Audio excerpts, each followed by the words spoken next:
And on this Labor Day, we have to remember that it is always celebrated on the first Monday in September, and it is an annual celebration of American workers. Yep, the first Labor Day holiday was celebrated back on September 5th, 1882 in New York City with the Central Labor Union. And it's really a day to celebrate all the contributions of American workers to our great country.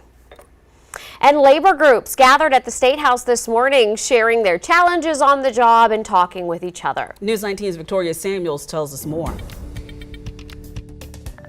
Members of several labor groups met to rally at the State House today to talk about the changes they'd like to see in the workforce.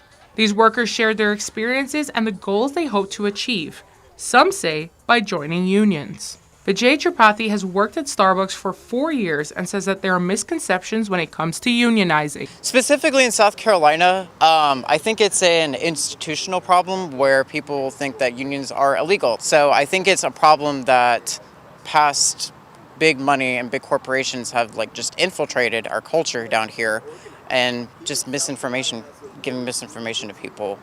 So that's the big problem that we're facing. Brandon Upson is a member of the Union of Southern Social Workers, also known as USSW. If I can convince you that you're less than what you are, I can convince you to accept less than what you deserve.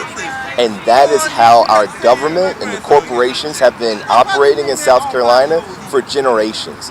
USSW has played a major role in recent strikes in Columbia. Back in July, Waffle House employees on Garner's Ferry went on strike, and in August, the employees at Publix on Harbison also went on strike. If one worker is mistreated, all of us will feel it, right? That is the community that's built here. When you see workers at Waffle House go on strike, who have been there and enduring that environment for years, they go on strike, and then you see workers at Publix go on strike because they were empowered by those other workers. That's the community, and that's the movement that's being built here in South Carolina right now. Johnny Cordero is the chairman at the South Carolina Community Black Caucus and says the only way change can happen is through legislation.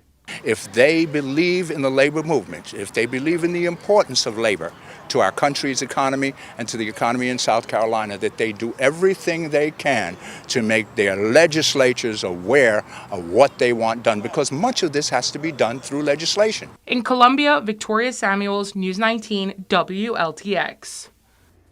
South Carolina is a right-to-work state. That means a company or employer cannot require an employee to join a union as a condition to keep their job.